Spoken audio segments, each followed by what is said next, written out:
Hello and welcome back to another Space Engineers showcase video. In today's video, we're looking at another small block hydrogen powered ship, and this one is called the Hydro LP Crest, which is this lovely thing right here. So this is a small block exploration ship that features a couple of Gatling guns, a couple of rocket launchers, and a very small interior with plenty of seats for you to carry a few friends along for a ride. Pressing F10 and finding it in the spawn menu, the Hydro LP Crest is 2,409 small blocks using the Wasteland, Heavy Industry, Sparks of the Future, Decorative Block number 2 and Warfare 1 DLC packs. It features no mods, and it does have a little bit of information about it on the Steam Workshop page, telling you all the important stuff. So we'll give this thing a thumbs up, we'll move all the way around to the very front, my character can bugger off into the distance, there we go. And we'll have a quick look around the outside. We'll then have a look at the interior, fly around for a bit, and then we'll slam it into something. So, at the very front, this is what we get. Front and centre, we've got a couple of air vents with some barred window blocks covering them up to suck in any kind of oxygen from the surrounding areas. Just below that, we've got a camera to view straight forwards, and some spotlights and offset spotlights to light up the darkness. On the main body on the left and right hand side, we can see 4 Gatling guns and 2 rocket launchers to blast your enemies with.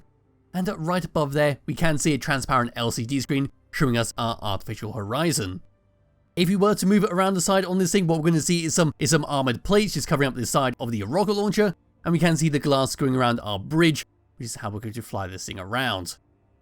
Moving along the side, we're going to see one hell of a lot of silver blocks, which is the main colour used on this ship, apart from a few little bits dotted around the place in yellow.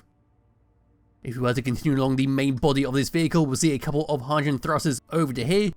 If we were to pull away and look at our hydrogen thruster pod, that is what we get. So we've got a bunch of small ones on the side, a large one forwards and backwards, a couple of them underneath, and on top, you guessed it, a few more small ones. That's going to give us some great speed forwards, backwards, left and right. If we come all the way around to the very back of this thing, this is what we get on the main body. A couple more hydrogen thrusters, a Gatling gun for some automated firepower. Then right over here, we've got a couple of interior lights behind some barred window blocks. And right here, a doorway to get in and out of this ship. The doorway will then lead into a passenger area. We've got a survival kit to respawn on and recharge yourself. We've also got a cryopod on the floor above. And then that will eventually lead forwards towards the cockpit.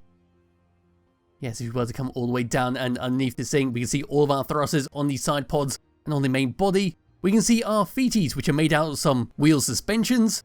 And there's the main body of where we're going to be walking in a lovely dark grey blocks. All the way over towards the front, we then got a camera and connector set up to help dock this thing up. And that is the very front, right over there.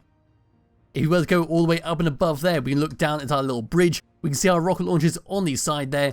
And as we were to move along the main body, we've got some great use of these grey slanted blocks, just acting as little vents. There we go, that is the very top, looking down. So it's a very self-explanatory ship with what's going on with it. There's nothing too complicated about it, it's simply a pace in and go type ship, which I do enjoy.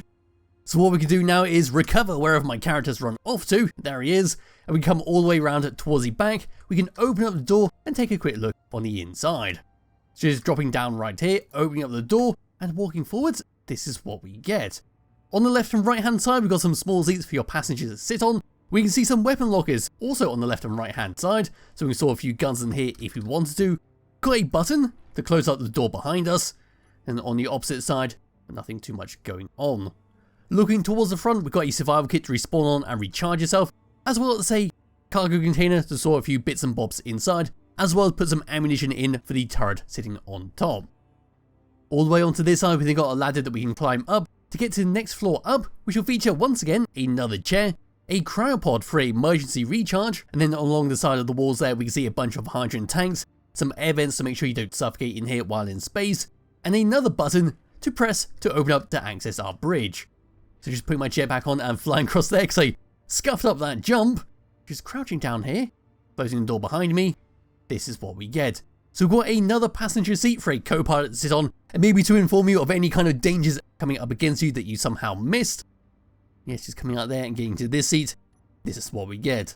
So looking around, this is the view we get. We are very close to the Mars-like planet, don't worry about that. Got a fantastic view all the way around the side, and then looking down, we've got a couple of LCD screens telling us our speed, our gravity, and of course our hydrogen and power usage, with our artificial horizon on the screen right down here. Bringing up the HUD, this is all we get for this ship, with number 1 being our Gatling guns at the very front. Number 2 is for our rocket launchers on the side to fire them both together, and number 3 is for manual control over our Gatling gun on the top. There we go. Number 4 is for controls over the door, which is sitting right behind there to open it and close it, and number 6 is for our next to our connector to help dock this thing up.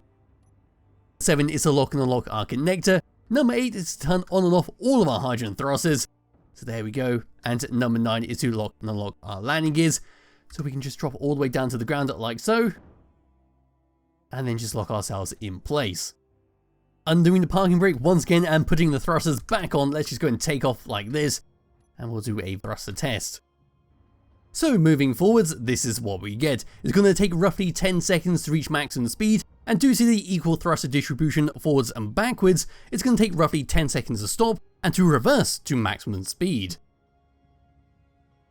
Moving left and right, however, is a slightly different story. To reach maximum speed, it's going to take roughly 19 seconds, and of course 19 seconds to come to a stop.